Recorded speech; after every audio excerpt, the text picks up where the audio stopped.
Okay. Hello, everybody. This is Bradley Grunner with my channel, A Male Space. And today I'm speaking with Jordan Polack. Jordan and I met in a X space in which we're having a conversation, and I discovered that he's a great guy to talk to about men's issues. So, can you tell us about yourself? How did you come to these? Sure. Sorry, I don't want to interrupt you. Could you tell us about? Wait, actually, wait. Can we just do that over? Sorry, I didn't. Yeah. That's a Second take. little. We're good, man. We're good. Oh, we're good. Okay, fine. So I'll keep this actually. Okay, let's just say I'll ask you, how did you come to men's issues? I think I came to men's issues much the same way many men do. We notice that there's something amiss, and we don't really understand what's going on. All we know is that something is wrong, and we often turn to the internet and we kind of start down rabbit holes. We may get some clues and insights in real life, but there are many men now. We have such a broad array of men talking online now who are kind of filling us in as to what's going on, and we're cross referencing our notes with them, and we're coming to conclusions and we're gathering data. So I came to it through that lens. I was looking for answers. I was listening to some of the stories of men who were telling their tales in written format. One thing led to another, and I wound up coming into the red pill spaces.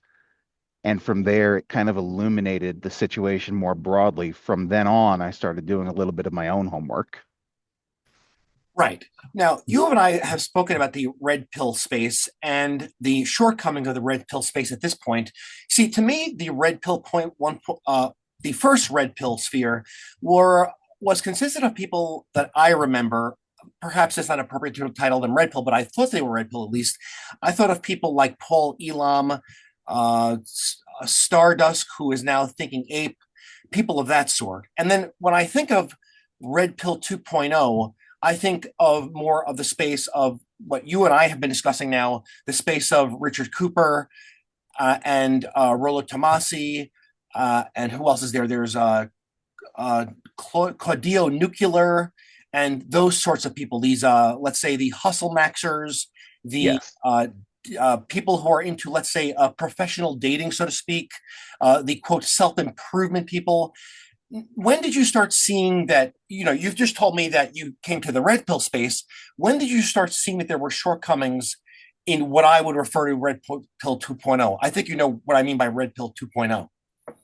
What I refer to as clown maxing. Yes, I think that Um, it's the appropriate term. Yes. I came into the red pill spaces a bit later than most people because much of my life, unfortunately, has been a bit delayed. So I've been figuring things out. I've been playing catch up in so many regards for a lot of my own life. So I got into it about 5 6 years ago. So my introduction was people like the late great Kevin Samuels, uh, Pearl Davis, and there were a few others I was listening to at the time who I don't listen to anymore. I've kind of moved beyond that. So as I was coming in, Andrew Tate was getting much more notoriety. He was gaining steam, and then from Andrew Tate, when he started really picking up steam, you notice the nuclear cardios or cardillos, whatever his name is, Yes. the Spurgios, and then a myriad of others. Especially, you notice on Twitter, there's just been a surge of people who are just absolute clown maxers. Yes. You have to spin plates on your head on Tuesdays under a full moon and dress with a 9 pack ab and become the Bugatti. You notice a surge of them starting to creep up within the last 2 years. There has been such a flood of them, and I think that people are starting to be a little bit exhausted with that, Yes. myself included. Yes, and you see, you bring up a good point because I have seen this, and I'm new to X actually. I've only been on X for a few months actually, and being that I do look at certain content related to men's issues, I see what you're talking about here: a flood of people who are just simply focused on getting women, using women, and sex. Everything revolves around getting sex. I mean, you would think that by viewing these men's accounts, you would think that men live only to obtain sex and nothing else in this world matters. Nothing else matters to a man's life except for getting sex and having anonymous sex, actually, meaningless sex with just random women. And the more, the better. And one thing I'd like to touch upon, if you don't mind, in this conversation is that I like I like your standpoint of what you have to say, and we get along very well in our conversations because this goes beyond sex, though. What I want to focus on more, if you don't mind, is more of an overall male disenfranchisement that is leading to the womanlessness, as I discussed in previous discussions that you've listened to. And now, with that said, was there any, now you explained how you came to the male spaces, but is there anything in your upbringing or particular events that you experienced or witnessed or phenomena that you witnessed growing up that brought you to this? Was it, let's say, for some men, it is a difficulty in even meeting a woman, not even just, let's say, getting a date. They don't have the access or social life to get a woman. Or let's say some people, because of the, let's say, the patterns of their home life, uh, tainted their views of sexual dynamics, relationships, marriage, etc. Or sometimes men are brought up, well, not brought up, sometimes some men have a genuinely, let's say, more timid, shy disposition that makes socializing in general difficult. Were there any occurrences like that in your life? My upbringing was such that I did not have that much interaction with much of the rest of the world. Given the places that I grew up and given the nature of my childhood, I really didn't have that much interaction. I was homeschooled for one. Mm, Homeschooling can be done right, and in terms of my education, I got my education. Um, but in other factors, it was wanting, and that's not always the case. And there are people who are learning how to do it much, much better. But there was a good degree of isolation that came with that. So there was that hindrance in how I learned to interact with people. I wasn't completely socially inept, but it didn't help. Uh, as the years went on and I joined the workforce and I started interacting with people, it got better and better. And of course, when I got into sales, that just about completely disappeared. I had no problem talking to anybody. I could strike up a conversation with anyone. Uh, but it did kind of hinder me. In addition to that, you know, the generation who were our parents, the boomers and earlier Gen X, they came from an era where things were not as difficult in order for you to meet people. They came from a background where everybody knew everybody in their community. There were places you would go to meet people. You had that community environment that does not exist by and large for the mid to late millennial Gen Z and certainly Gen Alpha. I have more in common because of my upbringing with Gen Z than I do millennials, especially the earlier millennials, the older millennials. So none of that helped my situation. Uh, you come, they, our parents come from a generation where, to an extent, you could be a quote unquote nice guy. You could still, my dad's generation, you could still get flowers and candy for the girl and expect some kind of reciprocity from the woman. right. You bring flowers and candy to a girl in our era, you're going to be viewed as a creep and a weirdo. And I had that mindset from my parents' background when I was still an up and coming man trying to interact with women, right? Yes. And it didn't mesh. It's two different worlds. And of course, as the years have worn on, it's only gotten worse and worse. I mean, heaven help you if you approach the wrong girl on the wrong day and you're just trying to be friendly with her and she decides to take it the wrong way, that will blow up in your face. Yes. As I discussed previously, the sexual revolution has brought about numerous problems, and one of the big overall problem with the sexual revolution is that now that people are liberated, as I've discussed, in our group discussions and also on X, is that the sexual revolution, it liberates people, but then when they act as liberated, there are now various laws and torts that are made up to punish the people that are participating. And this is not even pertaining to sexual revolution per se, because it used to be throughout, I assume, a very long time that if you got acquainted with a woman, you can ask her out without being viewed as a so-called creep or uh, allege that you are engaging in sexual harassment or stalking, etc., simply because you're trying to court a woman.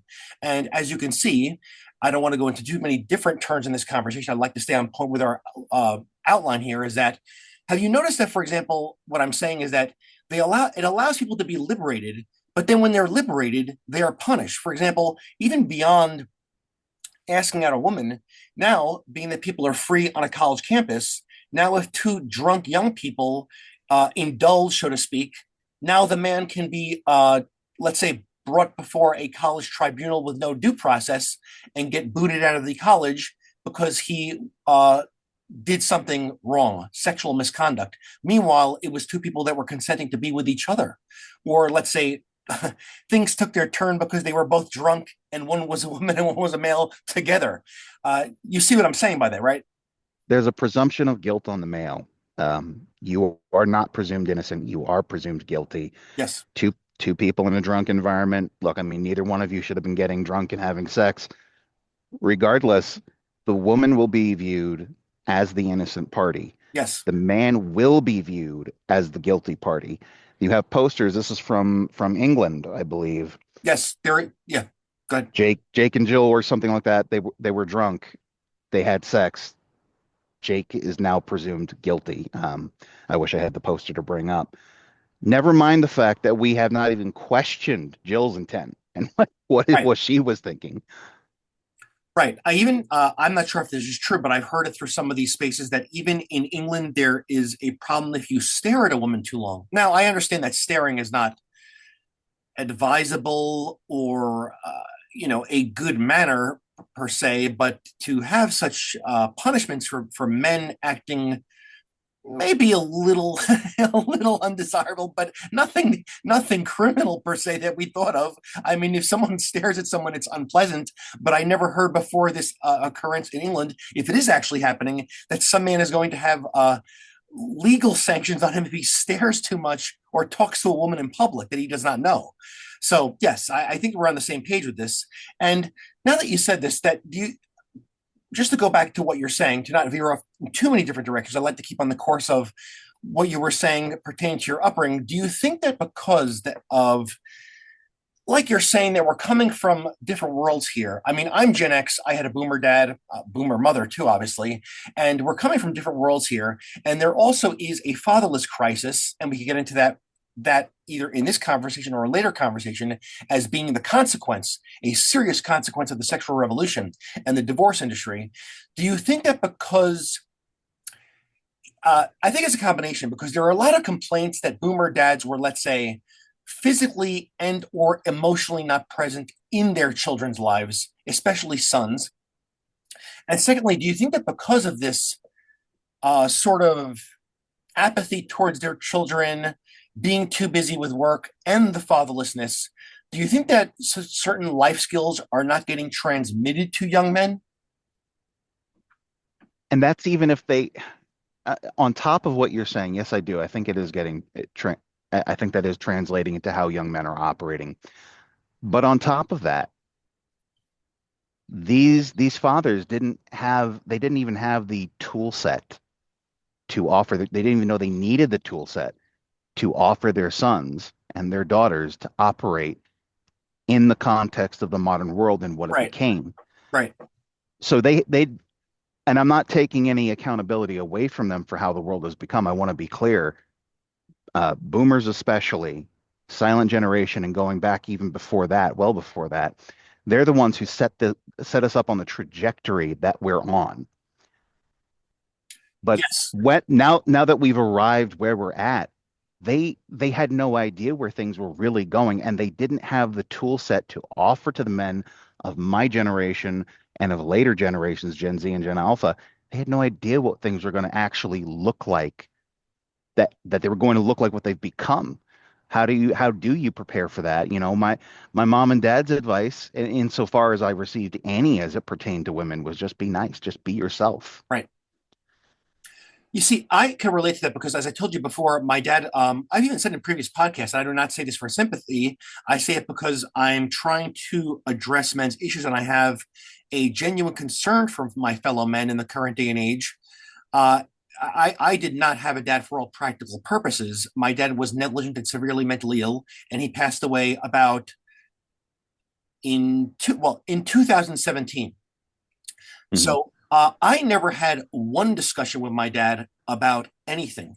Again, it's not for a pity party. We had no discussions about professions, money, women, marriage, sex, etc. There was nothing told, nothing to be educated on, not even to work with tools, work with hands, very little instruction of sports.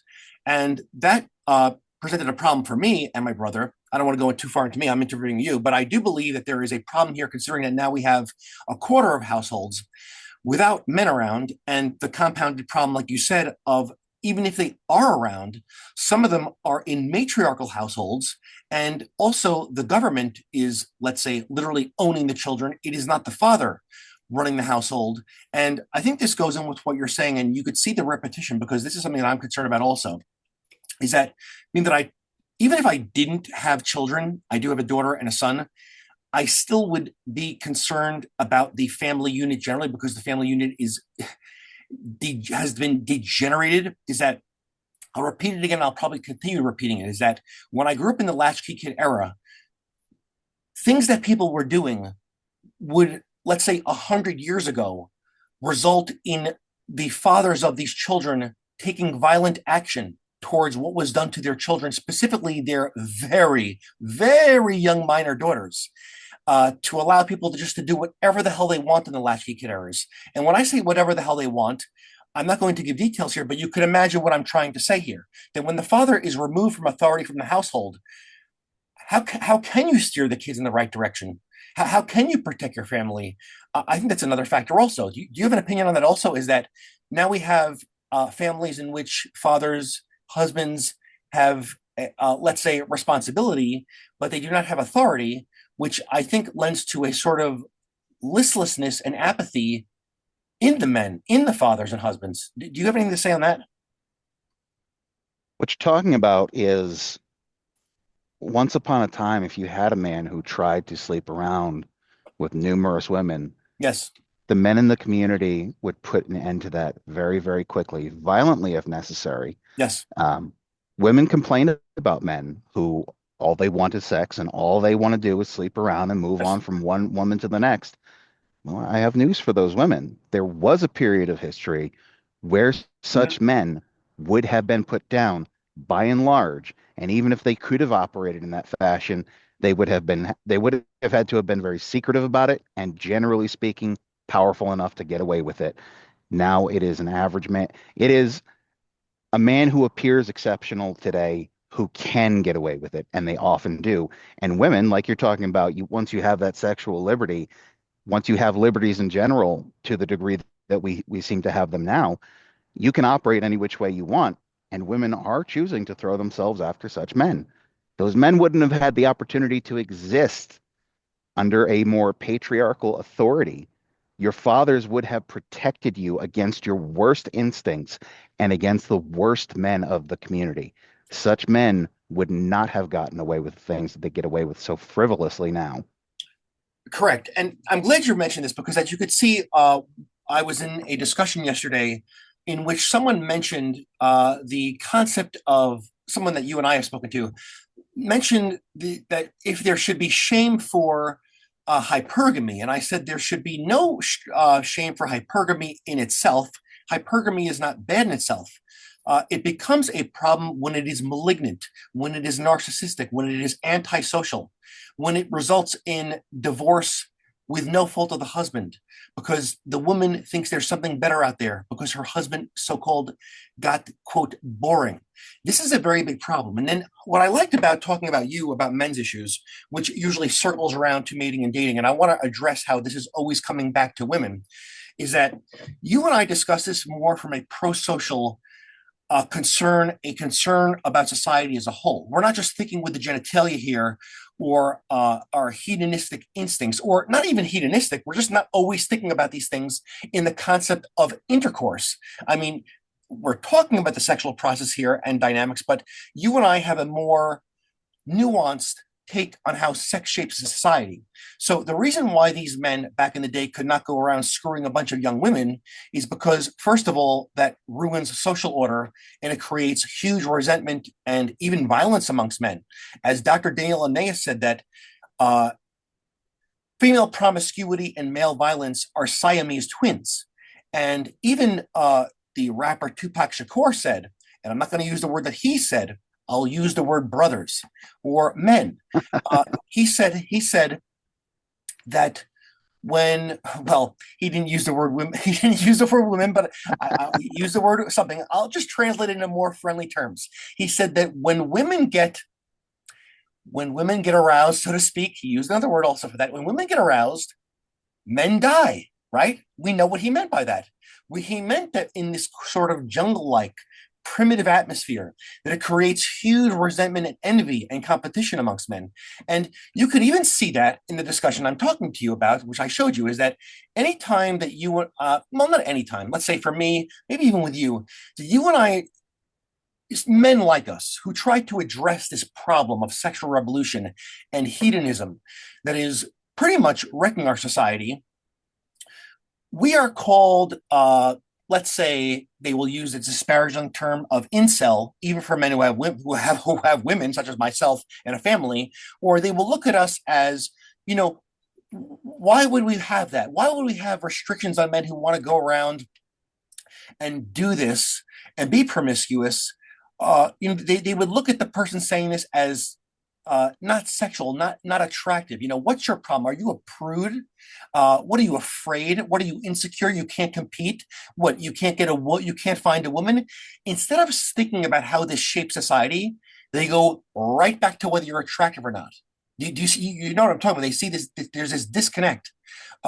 It's almost like Andy Nowicki said that we are taught to think of sex in a disembodied way, in a way that we do not think about how the lack of sexual restraint affects society and namely children, because the reason why these so-called cads were lynched and put down by violent means is so that their fatherless offspring wouldn't be the burden for the rest of us. It wouldn't fall on innocent third parties and all the social pathologies that come with fatherless children running around.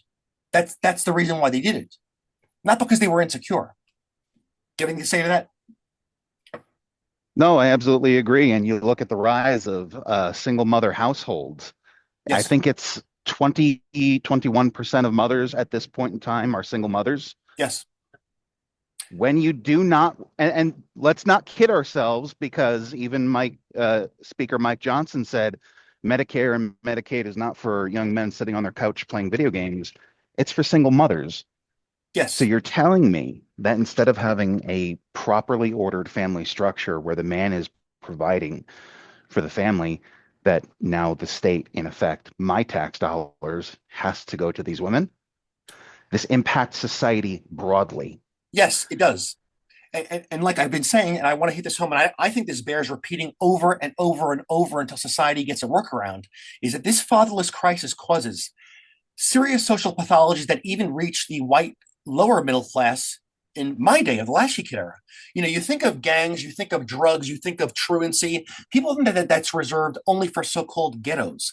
By the time the early 90s came around, the reason why that there were so many latchkey children is because people were too busy working and or the incentivized divorce hit the lower white middle class and even the middle class actually, because there was incentivized divorce by another means, not through welfare, but by no fault divorce.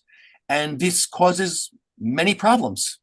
And now, what I want to get to here, because it's kind of related, is that when you and I talk about these things that I just said, we talk about the way that sex shapes society in positive ways. Of course, it can be very positive, building relationships, having children, having sexual satisfaction with a partner or spouse. Those are we're all going to say here that we do like sex. That's obvious, and it's not only for procreation. We're going to say that we are not prudes. I mean, I do not mind how much fun people want to have behind closed doors. However, why do you think that there is, and perhaps you've even answered our own questions before, amongst these sites that we see, or well, not sites per se, YouTube channels, other social media spaces on X, Instagram, this extreme focus on women, this extreme focus on getting sex, women as a social status. Everyone must have a woman. The man who is has more women is so-called successful. Like even in that chat I told you about that we were just discussing on X, someone said that men regulating other men for doing what they did in the past, so to speak. Mm-hmm.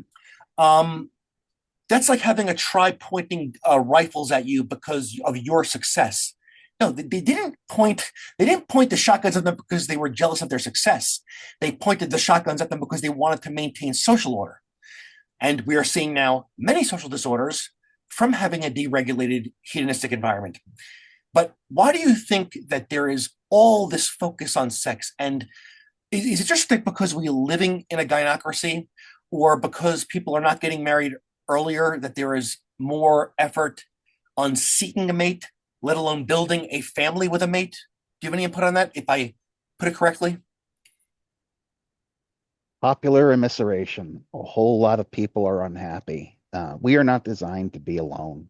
Right. We are, no matter how you want to cut it, whether you're taking it from a creation view or a biological evolutionary view, we are made to be together.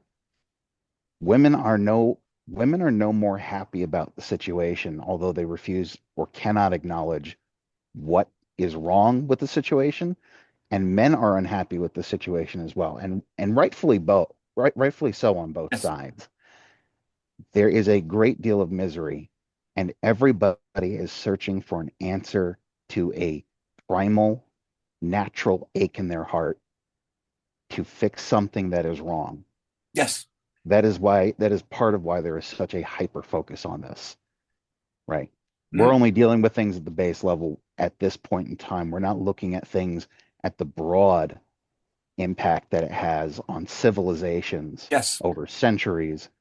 Right now, even those people, even those men who are awake to the situation, particularly my tribe, the incel group, all that they are really focused on is that ache that they feel, Yes. that pain of being bereft of somebody who will genuinely love you to one extent or another, waiting for you at home, a wife and children. It hurts, and rightfully so. Of course it does. And those that can get sex, those men that can, oftentimes pursue it incessantly, whether or not they're just seeking status or filling a void. I don't know, and I don't particularly care. Right. But that is their pursuit. There is a hyper focus on sex, but it is almost at this point, it's almost sex without purpose. Yes, exactly. And like I've said, I do not believe that the sole purpose of sex is for procreation. The purpose of sex also is to build a relationship with someone. That's my view, actually. And let's just face it, it is very satisfying to do that with someone that you truly care about. Perhaps it could be satisfying with someone that you people do it with people that you do not care about. I do not advise that, even though I've indulged in the past about that. I would not say I had a total lack of care because I'm a very sensitive person. And the reason why my indulgence was very short lived, especially when I was using the dating websites before the apps, is because even though it was a kind of a hedonistic pleasure, I did not feel right doing it. It, it was very short lived, and I felt disgusted with myself afterwards, so to speak. Even though I am admitting here that it can be very thrilling to screw different women, I do not think it's a pro social or advisable thing to do. Although, like you and I have said, there are some men online, if they're not lying, seem to think that or feel that this is the foremost mission of all mankind is to have women have sex with them and discard them, and then also go on X and YouTube and complain about them all day, which is a like I've discussed with you, but I want your take on this also, is that what I've been saying here about the red pill 2.0 is that there is a huge incongruency with it. Meaning that if you go to some of these spaces online, the red pill spaces, is that there is a great deal of bitching and moaning and complaining about women while also exhorting men to get women. What do you think of this incongruency? To me, that makes no sense. To me, it makes perfect sense. they're heterosexual, they want sex, but they view women as, how shall I phrase it?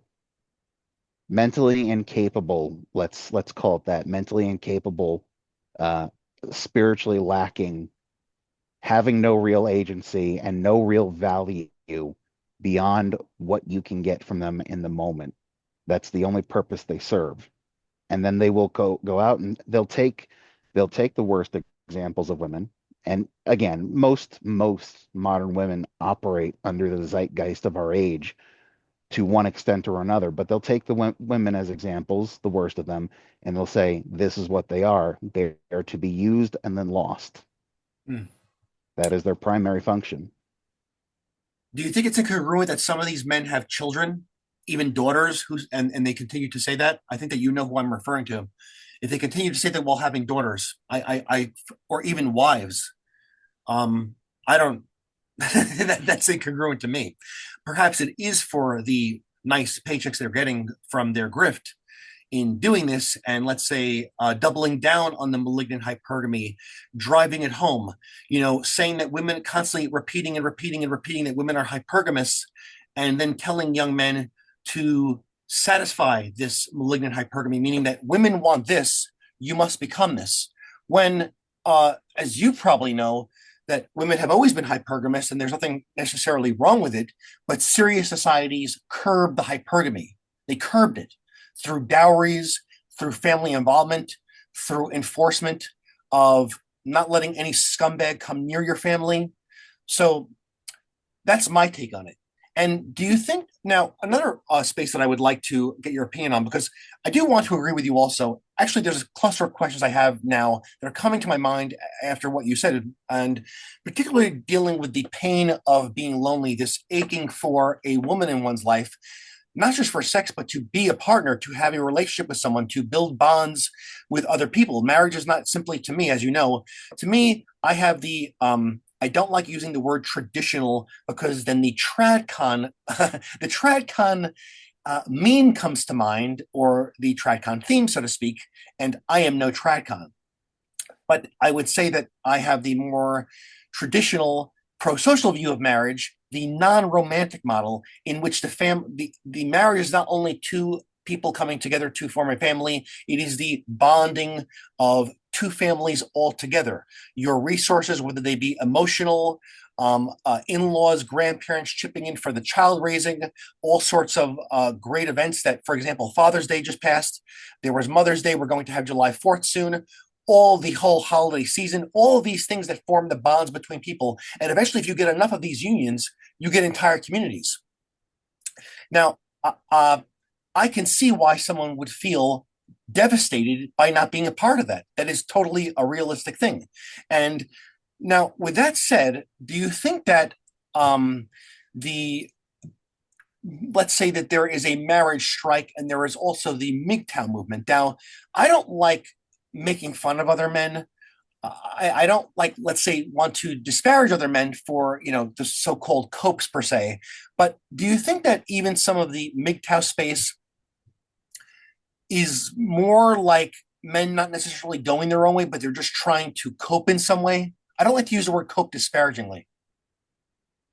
Do I think it's a coping mechanism? I think in some measure, perhaps it is. Uh, you have to you have to learn how to cope with a bad situation. Yes, You're dealing if you're you take soldiers in times of war, they're going to find some kind of a coping mechanism for the horrible situation they're in. I'm not comparing the situation that we're in to war. Let's be clear. It's bad, but it's not that bad. right. Uh, but yes, when you're in an ugly situation, you're looking for a means to cope with it. Yes, And part of that is understanding you're dealing with individuals who are beyond your control. I can't make women want men they don't want.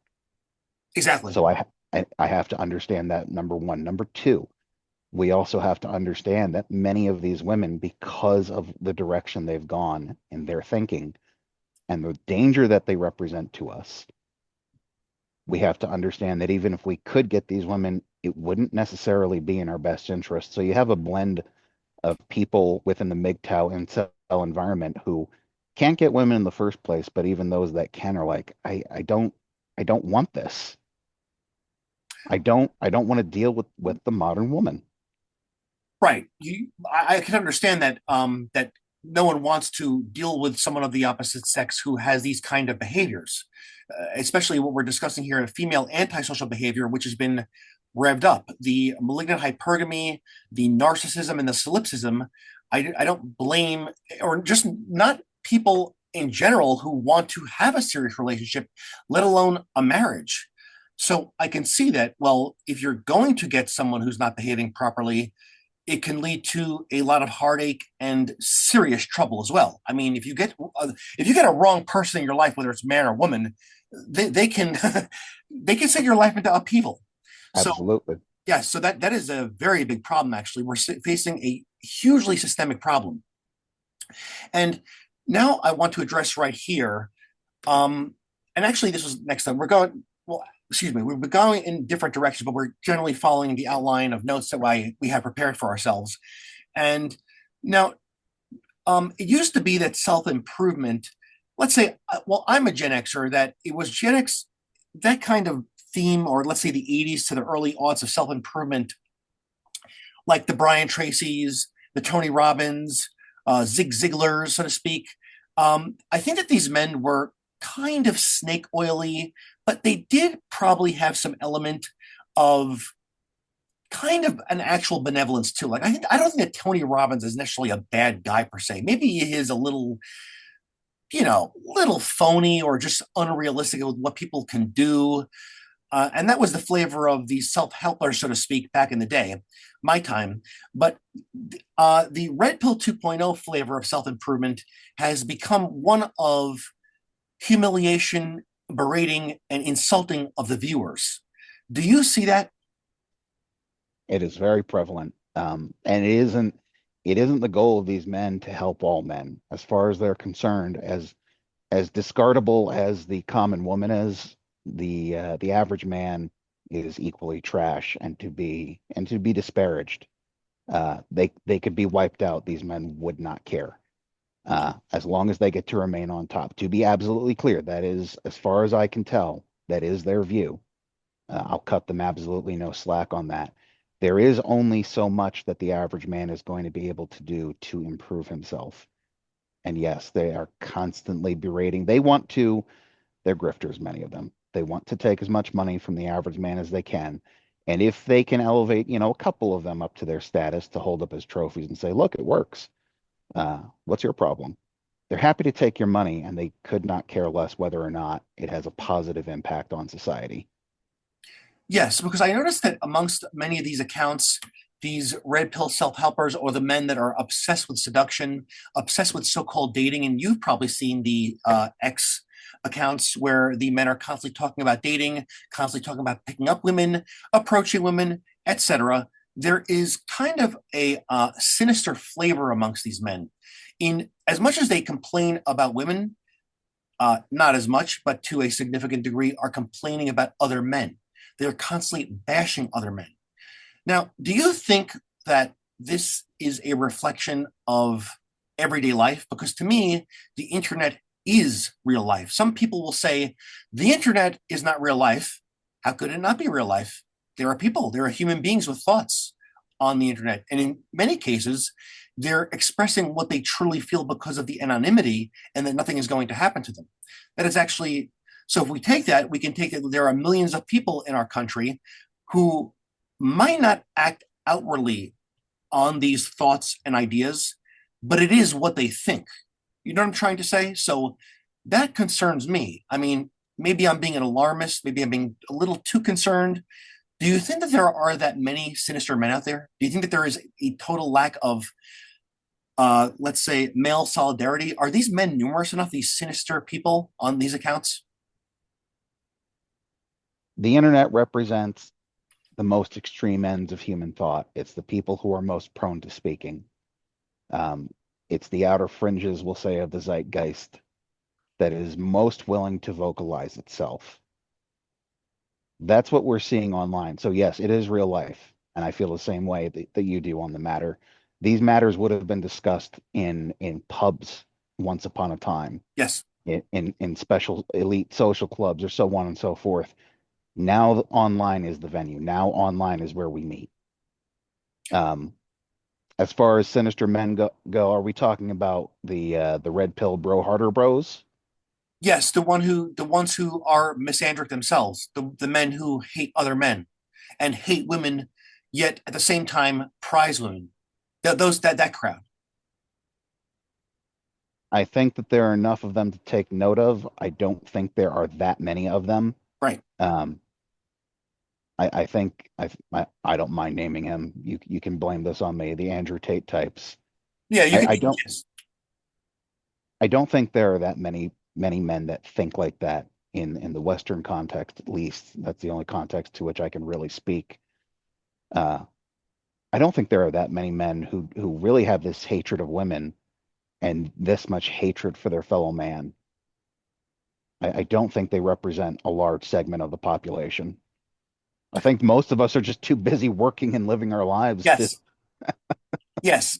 Perhaps it could be that I've been looking at this because I'm trying to retrieve information about what's going on now about men. And, most of that, or nearly all of that, is from the internet. Some of it is from mainstream sources. For example, you'll see on Fox News, you will see uh, uh, discussion of the 10 million unemployed men who have dropped out of the labor force.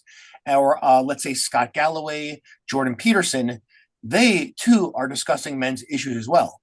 So, yeah, and they're mainstream talking heads, and Tucker Carlson has paid much attention to this. And as recently, what is it? Tammy Loren, is that how you pronounce her name? And who's the other one? Laura Ingraham. We're discussing. Did you see that footage of them talking about men? That men are not stepping up, men are not getting married. So I mean, there are mainstream uh, news networks talking about this problem now, also, right? I mean, and Andrew Tate has gone on mainstream shows as well. Oh, I've seen the interview with Tommy Loren, however her name is pronounced. Yes, Um, and they talk about these men, as though the average man were noticed by the common woman in the first place, right? We're not noticed in the first place. It's not like we're even getting the chance to quote unquote step up and get married. Uh, we that This is reflected in the birth rates. In addition, you have an extremely difficult economy that we're contending with at the moment, uh, both men and women alike, and certainly doing no favors for men, making the situation that much harder for them. It isn't as though we can just magically become the men that these women desire in the first place. There are millions of us that are struggling just to get by, never mind get married. yes. There are several factors into that of why many are not having the ability to marry, let alone attract a woman in the first place. Because as I've been saying, and there's going to be repetition in my videos, because these are very important topics, and we have to get serious change going one day. And I believe that's going to be done by repetition in many cases. That there also is an economy and also a certain academic atmosphere that I believe makes men less attractive as a whole, which Rob Henderson was discussing in his articles on Substack, if I recall correctly. Do you remember the whole? And also, you and I have been on X. You've been on there longer than I have. In which they were just, and there's, as I said, there's been discussion of the college enrollment. All this talk about just getting to the trades. Or did you see the discussion by Rob Henderson, which he was encouraging the whole Panda Express meme. You can make $100,000 as a manager of Panda Express. Did you see that whole talk? I have not actually. Yeah, I think that he was discussing, if I recall correctly, something like you should not scoff at any position because a man could take this position, which let's say is, if I have it correct, if this was the gist of what people were talking about in regards to his article, that although it might be looked upon as low status, so to speak, I don't consider it that. That I don't consider an honest living to be low status, even if it is not earning somewhere in the upper echelon of earners. That you can do this, and that men should not scoff away from such work. Now, do you think that there is an actual discrimination of men in the labor force and in college admissions, which is in turn making men seem lower status and unattractive? I mean, we could say, for example, and I pose this question to others, that this happened organically, where just uh, the turn of events just happened that men are simply not as ambitious, which I don't know if it's the case or not. That's a whole other conversation from the other social factors we've been talking about here. The lack of direction of men, the fatherless households with the lack of guidance, the lack of sharpening men's skills and steering them towards their talents. Perhaps that was a factor. Those are factors. I do think they're factors, big factors. Um, or do you think that there is outright discrimination amongst men of men in academia and employment? Yes, I do. I know we know that discrimination has taken place within academia. One of the greatest examples of that, actually, oddly enough, is how Asian Asian students are discriminated against. I know that a college or two has found themselves in the crosshairs of the government for doing such practices. Um, they pick their favorite groups, and those groups will get better treatment than others. There is more of a focus, even in public schools for children, on how men are going to be made to learn and how they're going to be made to operate more like women and treated as though they were dysfunctional girls in a sense. Yes, even from an early age. And Yes, if you're not seeing good treatment and reward for your attempts to be a part of society, you're going to seek other avenues. And it may be that one of the avenues you seek is just to simply say, I quit, I'm done, I'm not participating.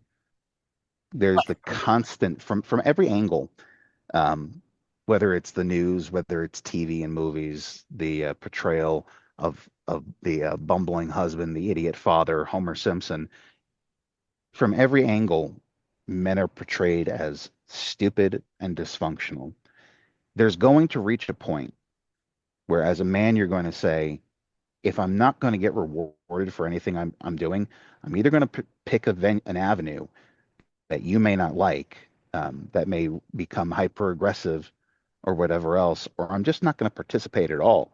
But at the same time, I would remind these people that infrastructure in every facet and in every way was created by men and is yes, still maintained by men.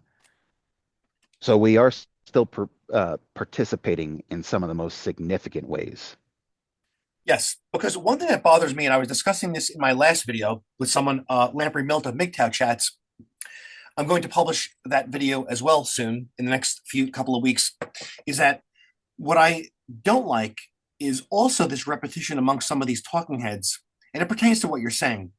And I think it is very rude and insulting that you get these talking heads like Scott Galloway. I'm not sure if Jordan Peterson had said this or not, but Scott Galloway has definitely said it. Others have said it, that men are just not good at school. Women generally are better at school. Yes, there are women who are highly intelligent. I have some of them in my family. I work in healthcare. There are female doctors. Outside of that, there are female lawyers. There are all kinds of industrious and intelligent women. However, what I do not like is people portraying the male sex as less capable when meanwhile, these universities, all of our institutions, law, medicine, education, the armed forces, were founded by men. They were built by men. How could someone say that men are less capable when men develop these areas of study? Even mathematics, science, engineering, uh, all of our infrastructure, the great art, the cathedrals, all of the architecture, the highways, the subways, the railroads, aqueducts. I mean, I don't want to get too worked up here, but how could they say that about us then? I'm not as gifted as these men.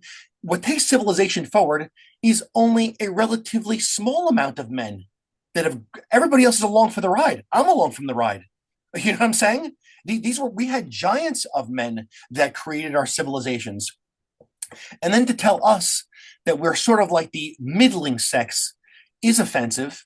And I do get worked up over that. And I think you know what I'm trying to say here.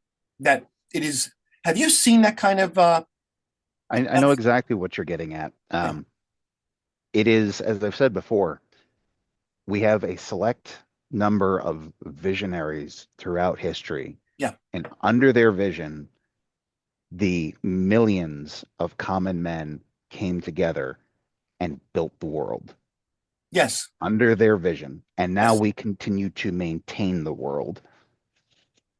But we have to maintain this world that they built while being told, not me personally. When I speak about these things, I'm not talking about me personally. I am not intending to brag here. I'm a man who I think has right now a satisfying full life.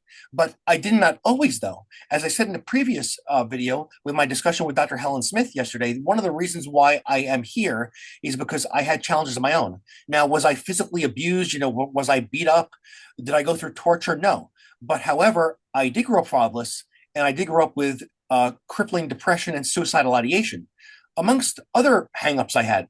And I'm not going to get into them here. I'm interviewing you, but the reason why I'm here is not for a selfish reason. I just don't like what's being done to men. And with that in mind here, about the, let's say, disenfranchisement amongst such men that we are discussing here, do you think that the focus on women, now, as even you and I have been discussing sexual dynamics of women, mating and dating marriage, do, you and I have agreed that the mass womanlessness, or let's say what I refer to, not in a disparaging way. When I use the term incel, I use it for the original meaning, an involuntarily womanless man.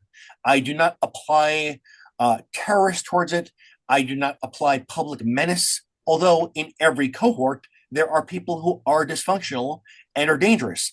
That is even true for other elements of society that we think are so called normal. There are all kinds of people that are dislikable. So even within the cohort of womanless men, yeah, there's going to be a fraction of their horde is unlikable, just like many women having men are unlikable too, such as violent criminals who have women. Uh, so I don't use the term incel in the modern definitions. Do you think that the reason why it comes back to the womanlessness topic is because, as you and I have agreed, it is a symptom of a broken and atomized society? Do you think that it comes to the woman topic constantly is because most of what people do to get geared up to have a life is to build a social life, is to get a profession, and eventually to have these sort of life that you could share with someone else, children, in-laws, all your other family members. So do you think that it goes back to the woman because the other elements of life are unattainable now? It goes straight to the woman. You know what I'm trying to say? Let's break that down a little more.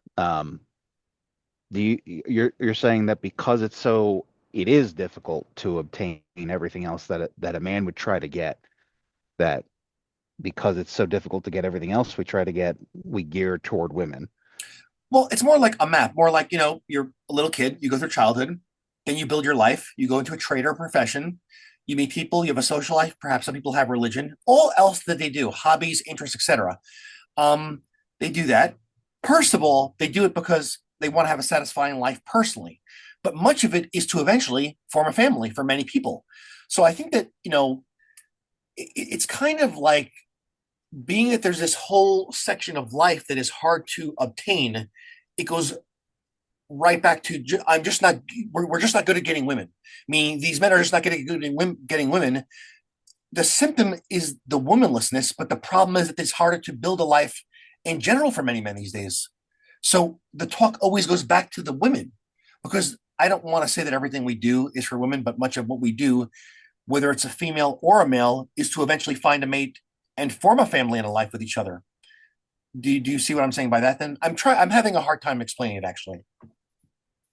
No worries. We're going to work on this one together. Okay. Uh, Look, God made the earth, man made the world, Yes. and man made the world in part and in large part for women and for children. Yes. Most of us, myself included, I'm content in a cave with a TV, a chair, and a bed. I don't need anything more than that. A refrigerator. I need a refrigerator. Yeah. Yeah. Yeah. Beyond that, I don't care. Um, but when you bring a woman into your life, she wants a little more. and you want to give that more to her, and you want to make a life for your children as well. And it is a primary motivating factor. Yes. That is in large part why society exists the way it has in the past, and why there's still a remnant of that still existing today. That's why there's social cohesion. You want to provide a peaceful environment and a safe environment for the people who are under your protection and your provision. Yes. Without that, you're not motivated to build cathedrals necessarily, Mm. or to build a home or anything. And it is difficult to obtain all those things that in the past would have helped to present yourself as a potentially suitable mate for a woman. Uh, Yes. I don't want to put all of that, not being able to get all those things, as a reason why people can't get women. I think women have fundamentally changed in how they operate, especially within the last 5 to 10 years.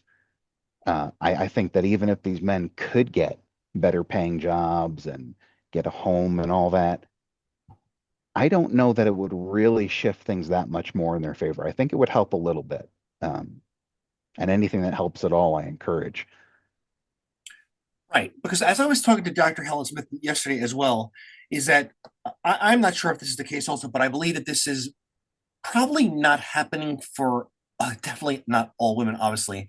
However, as I said to you before, I think that the icon, and we've discussed this before, of the deviant man in recent years, let's say in the past, let's say since the 90s, I believe.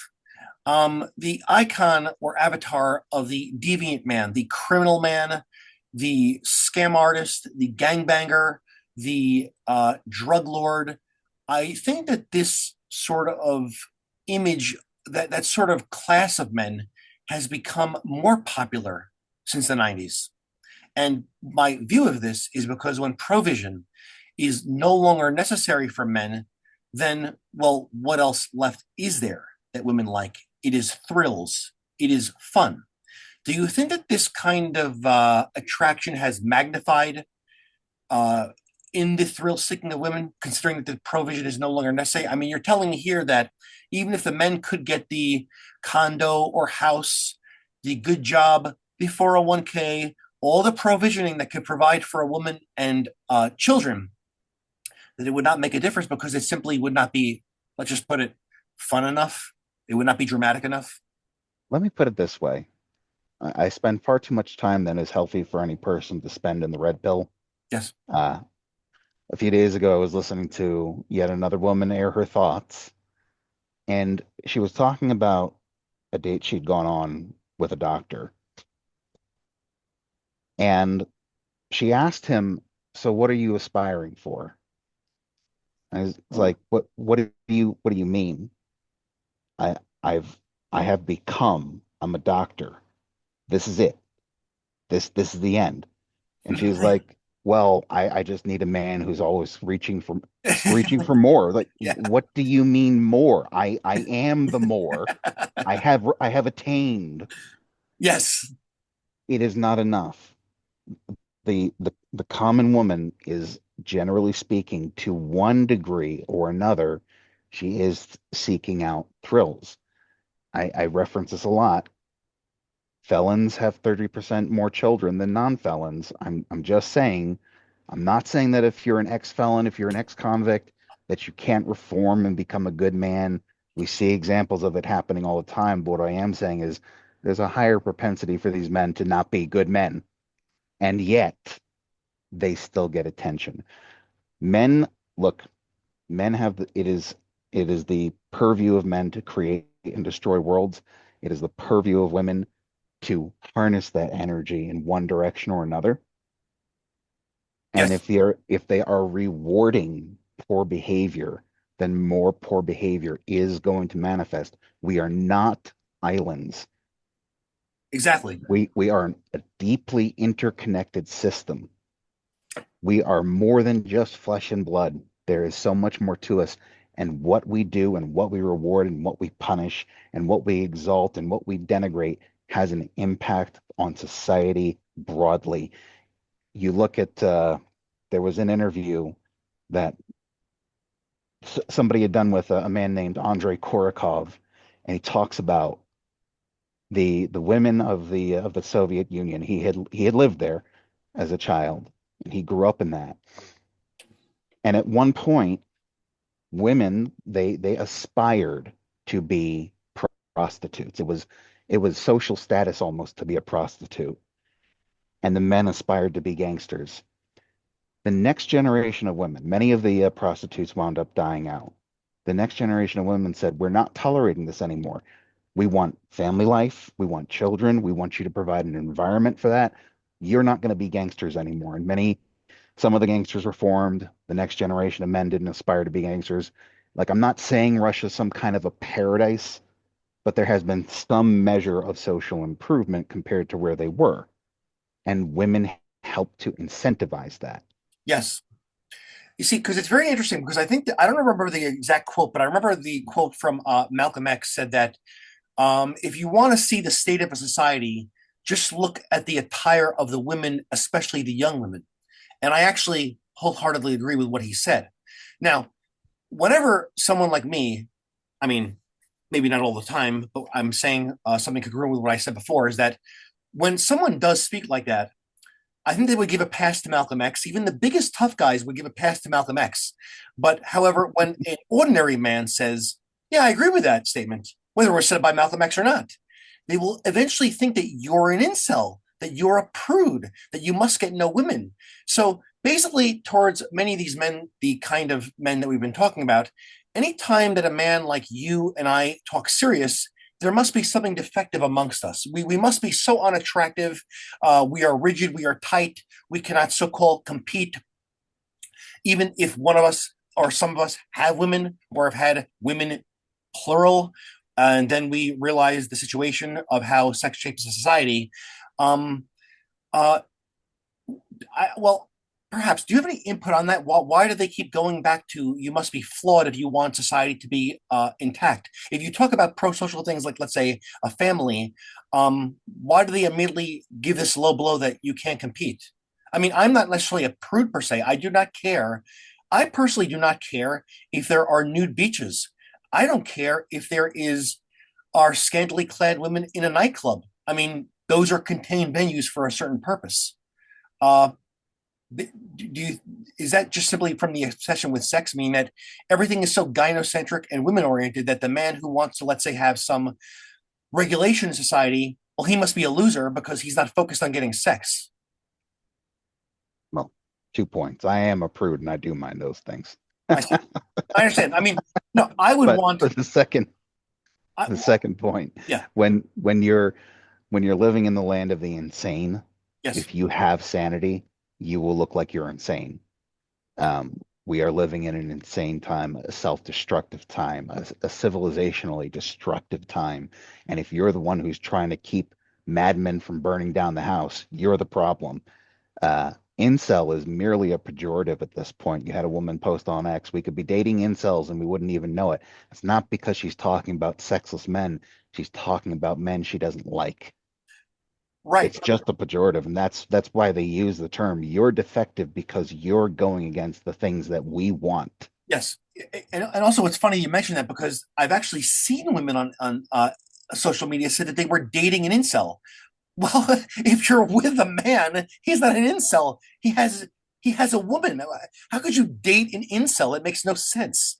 If a man is dating a woman, and we know what dating means, obviously, and we know what Right. relationship means also, he is by definition not an incel. So that is now a pejorative, as you're saying. Now, uh, moving on. Do you think that, and I've discussed this with you before, and this is simply to do with the online space because really no one is going around trying to find people discussing what you and I discuss, so called in real life, in everyday life. Have you noticed, for example, some characters online? And I usually don't like naming names, but maybe in this case, I'll name one of them. And again, I don't say things about others to slander them. I do not have an intention of e beefing with people, acting inappropriate with other men, or insulting people, but I do believe in challenging people in a mature way. And you seen the post by Alex Dates? Like he recently stopped posting on Twitter. I mean X. Have you seen some of those posts? I'm not too familiar with him. I'm He not sure if I've encountered him. well, he had more of the flavor of posts. It seems to me that he stopped posting a few weeks ago. I do follow him and I've engaged in conversation with him. Is that he took this interest in neats, and like let's face it, neat is a synonym for incel in my view. so I don't understand the interest in these men. I mean, I can actually understand it from, let's say, like the author and economist Nicholas Eberstadt, who wrote the book Men Out of Work. Well, he's perhaps concerned and also studying a phenomena. Why are there so many men not working? But there are also other people who take this interest in what so-called incels are saying and where they're gathering online and what they're doing. And I mean, shouldn't there be a space where men could just discuss things and be left alone? If they're going to be, let's say, upset and frustrated or very sad and depressed about not having a woman, I believe that these men should be left alone. I believe I should be left alone also. That's why I'm calling my channel a male space. So I can have my little space and talk to other men and women, by the way, such as Helen Smith, who are concerned with men's issues. I consider this, again, there are some people who are doing well socially and financially, and they have status who want to beat up on other men who are not doing well. Do you think that's what drives it? Part of it's rage bait content. You know, if you can stir the pot, you can get it. You can get people to get attracted. It'll give you views. It'll give you money. Other people are approaching things from the blue pill lens. To them, you're simply not a real man. And I'm going to disregard all the challenges that you're facing today because maybe I am successful and that's the only lens I'm going to view it. And women just want you to be nice and be yourself and buy them flowers and candy. And if you're not doing that, and if you're not maxing out at every level, you're a loser. And I'm going to berate you as much as I can. So there's two different angles on that one, I think, and maybe a blend of both in some cases. Yes. And another question I have for you, and we discussed this as well, but I want to get this aired out there because this has been repeated and repeated and repeated in the online spaces. Is there actually, perhaps I'm uneducated about this one, is there actually an excess of men? I don't believe there is because according to some stats that I found online, and perhaps maybe these stats are not taken appropriately because we really never know what is actually happening all the time. Uh, Even if statisticians are gathering information, um, do you think that there is actually an excess of men? In every single Western and Westernized nation across the globe, North America, South America, across Europe, uh, and in Eastern Europe and Russia, it is especially pronounced. And we don't have the up-to-date numbers on Eastern Europe and Russia yet. We will eventually, but I'm sure it's even uglier than it was before. There is a notable shortage of men. The only places that defy the trend currently would be India, much of the Middle East, and China. China because of their one-child policy. Uh, but in places like those regions of the world, there's an excess of men. Everywhere else, there is a shortage. Right. Because you'll see this online with the people who say this. They'll say that, again, you probably already know the numbers. The number is, well, some people say 60%, some people say 40%. Those two numbers are thrown around very loosely.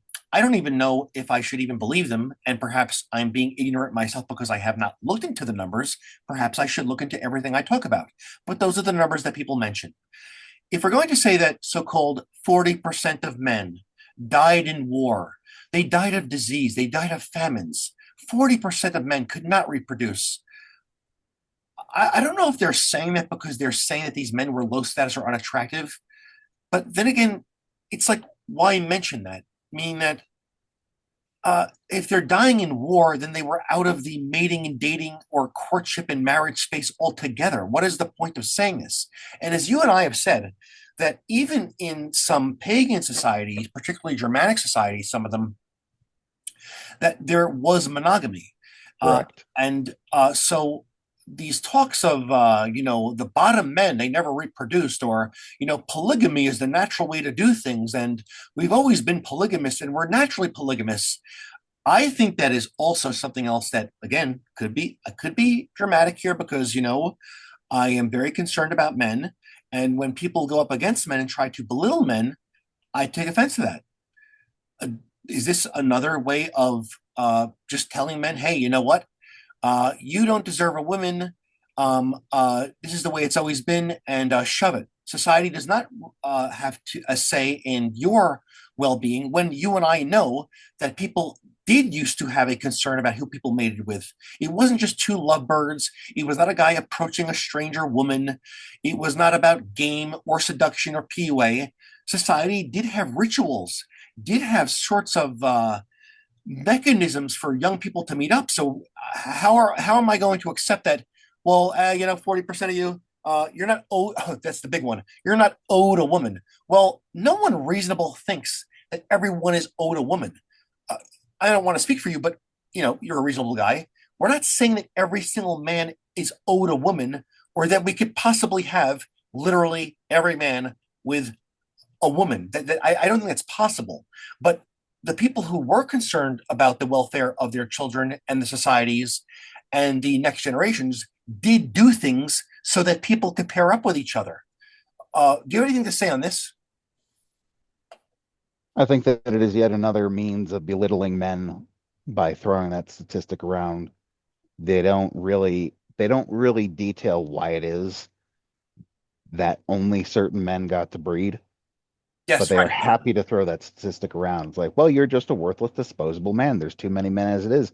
And I've heard it from others who may not even mean to belittle men, that there are more men than there are women. And it's statistically not true. And Right. look, I mean, governments have an interest in who they're taxing. Yes. So they want to know how many people are around and who's doing what and who's working. So I think the numbers are accurate. I don't see any motivation for governments to lie about the number of specific individuals within their respective nations. Right. Uh, Yeah. I'm I, sure that doesn't make them happy. And yes, we had mechanisms in place. Not every single person is going to get paired off.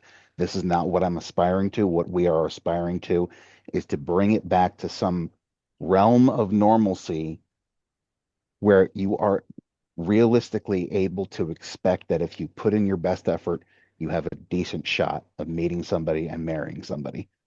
yes. I agree with that because even this brings me around to what Alex Datesike was saying, and even some others are saying this online. They say these things like, and let's face it, it's directed at men. They say things like, society does not need you. Society does not care about you. It is all about what you contribute to society. Now, I do agree with that, that people should do something to be productive, per se, under reciprocity.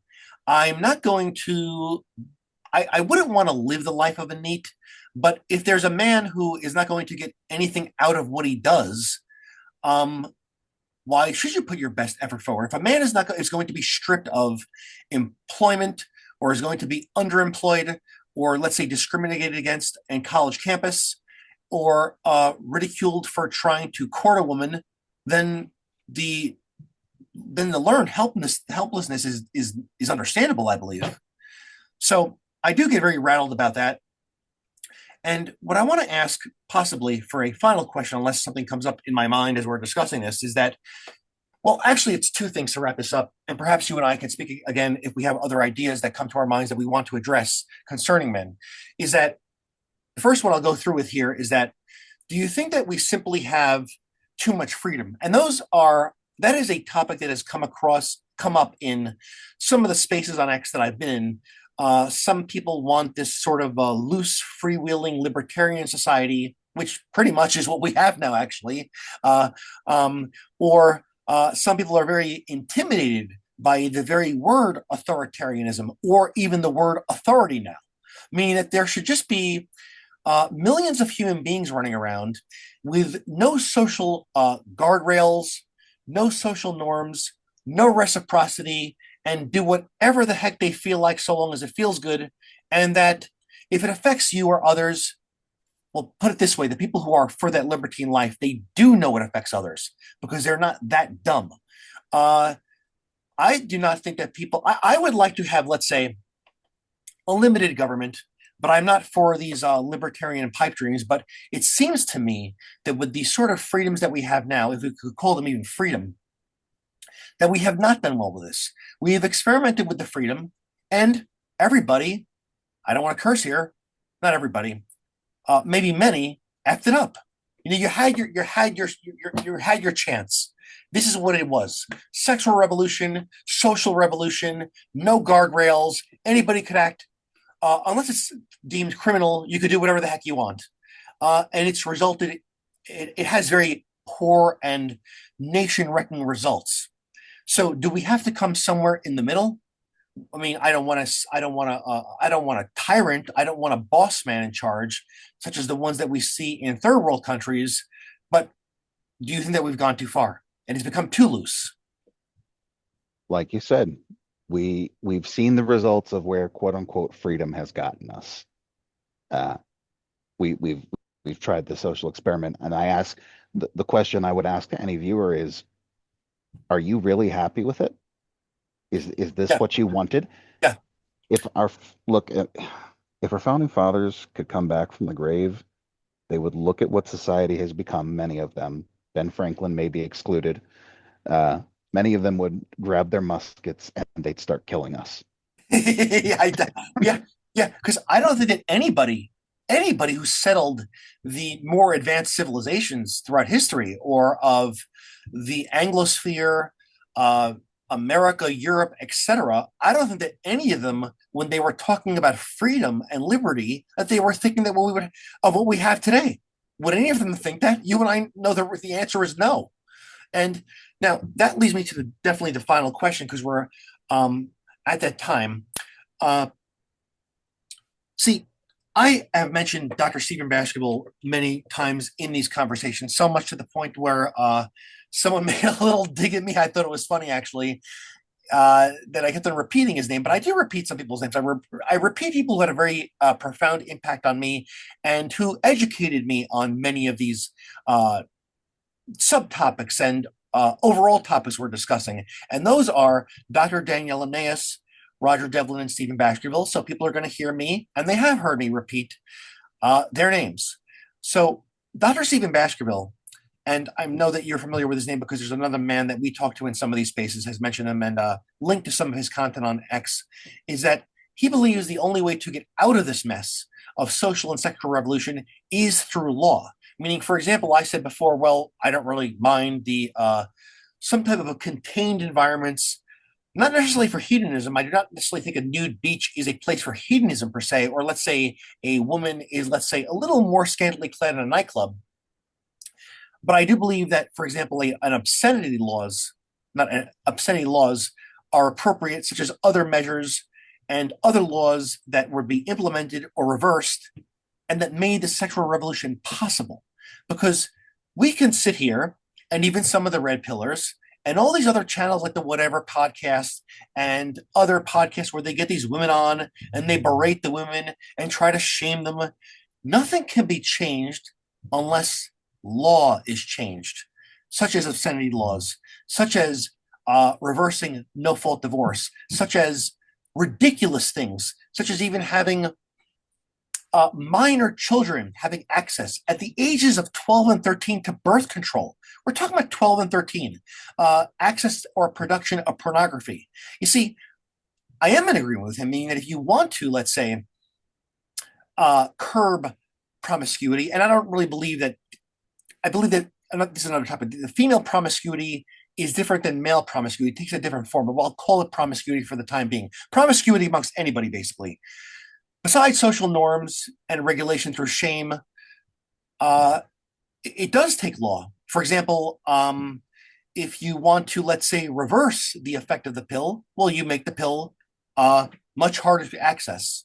You, let's say, make abortion harder to access or outlaw. I'm not going to get into a conversation now about the legality of abortion. I'm not even going to state that right now because it's a whole other topic. What do you think about that? Because I do agree with him that All else is you and I talking, and I do believe that we should make aware men aware, but we're not complaining per se. I think that you and I are just trying to educate and sympathize and defend men through our words.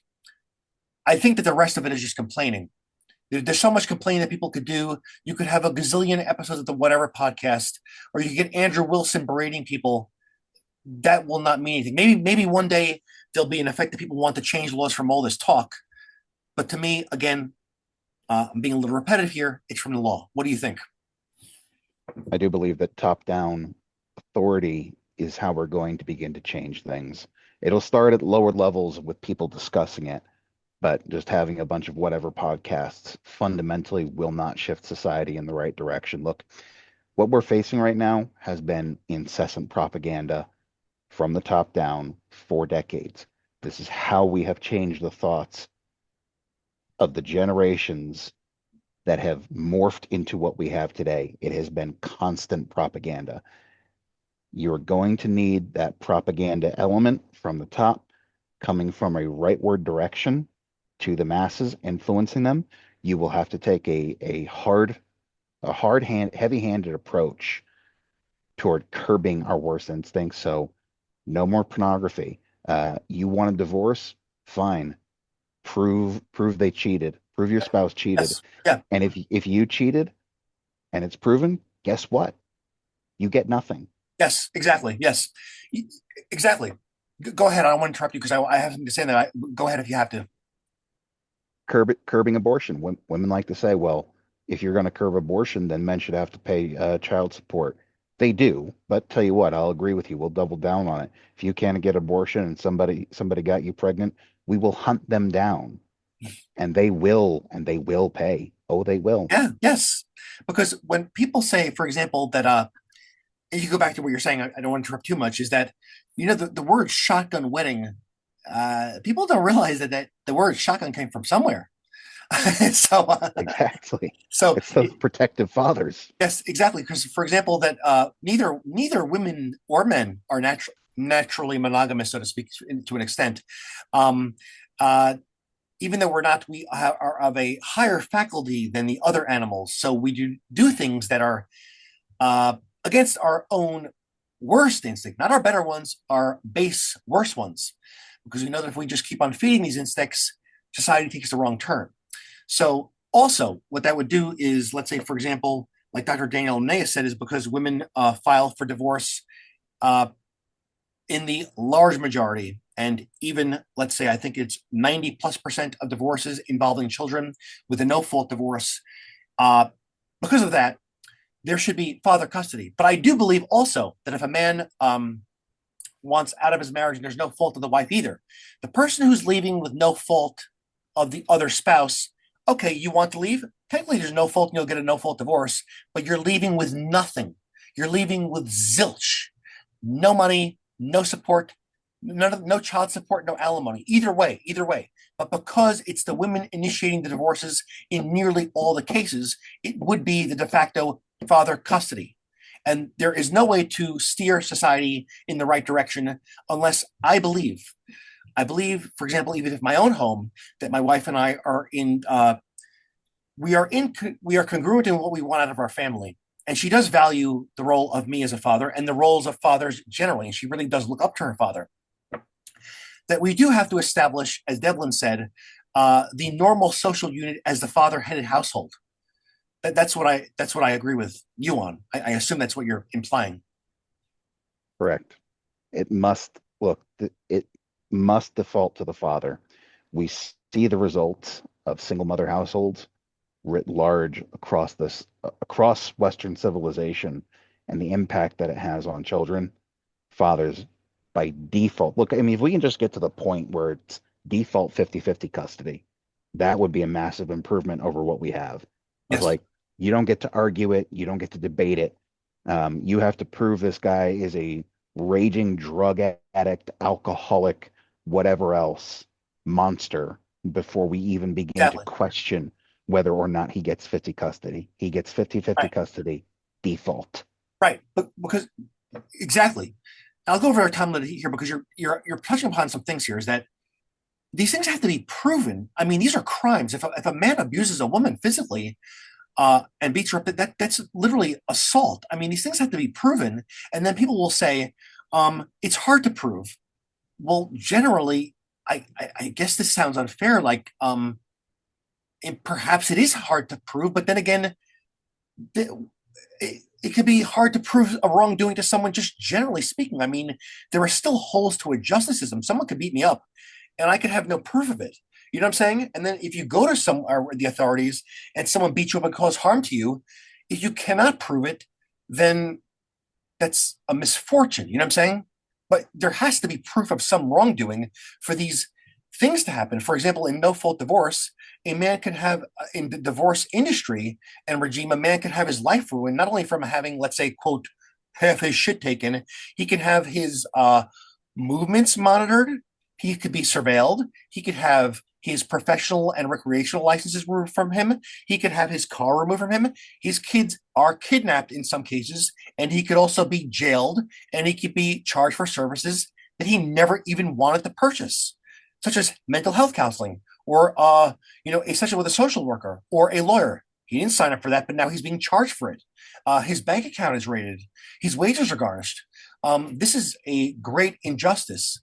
So the laws really have to be changed altogether. Yes. So do we have any? I think I just missed over one thing here that came to my mind. I'm going to see on my list if I. Oh, final thing. Then we'll make it wrap it up, and we'll continue some other time when we have to.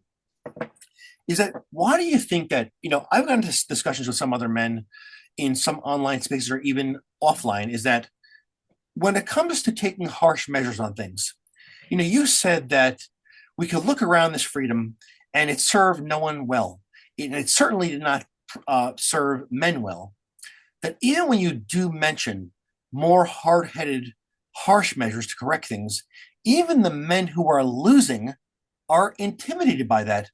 Oh, you're talking about a harsh. Oh, no, we can't do that. You're talking about regulating X, Y, and Z.